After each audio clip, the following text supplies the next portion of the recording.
এবারে চলে যেতে চাই রাজধানীর বাইরে খুলনায় আমাদের সহকর্মী রয়েছেন টুটুল সেখানে। আর টুটুলের কাছ থেকে জেনে নিতে চাইবো, টুটুল, খুলনায় তো জ্বালানি তেলের ডিপো রয়েছে, সেখানে মজুদ কেমন এবং যে পেট্রোল পাম্প মালিক যারা আছেন তারা কি বলছেন, পর্যাপ্ত তেল কি মিলছে খুলনার পেট্রোল পাম্পগুলোতে?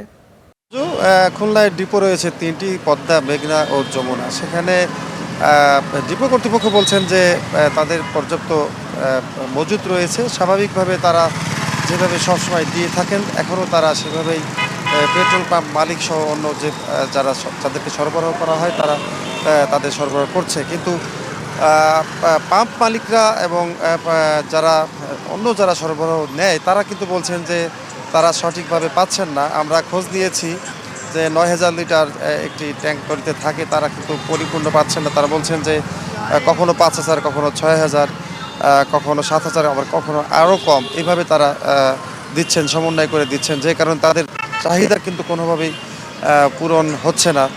আমরা এখন দেখাতে চাই এই মুহূর্তে পাওয়ার হাউস মোড়ে খুলনার আমরা দাঁড়িয়ে আছি। এখানে দুটি পেট্রোল পাম্প আছে রাস্তার দুই পাশে।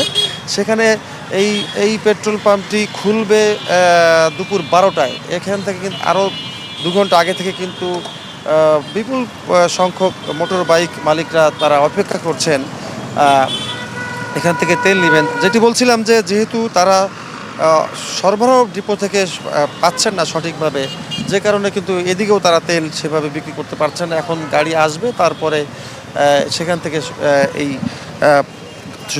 সরবরাহ করা হবে। এবং আরেকটি পাম্প দেখাতে চাই ডান পাশে, যেখানে সরবরাহ শুরু হয়েছে।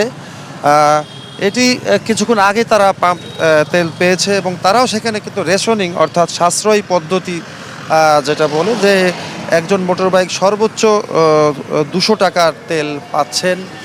সবচেয়ে বেশি সমস্যা যেটি হচ্ছে যে অতিরিক্ত যে চাহিদা, এই যে মোটর বাইক সাধারণত তাদেরকে দোষারোপ করা হচ্ছে যে মোটর বাইকের তেল না ফুরিয়ে গেলেও নতুন করে নিচ্ছে। আরেকটি অভিযোগ এখানে এসেছে, সেটি হচ্ছে যে ডিপো থেকে শুধুমাত্র পেট্রোল পাম্প মালিকরা না, কিছু এজেন্টও আছে শহর বা শহরতলিতে, সেসব এজেন্টদেরকে পুরোপুরি তেল দেওয়া বন্ধ রয়েছে বলে জানিয়েছে।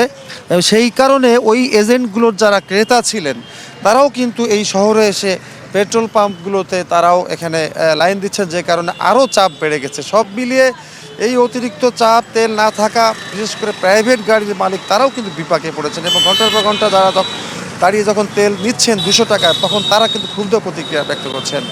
এই ছিল সবশেষ খবর খুলনা থেকে তেল পরিস্থিতি। টুটুল, আপনাকে ধন্যবাদ।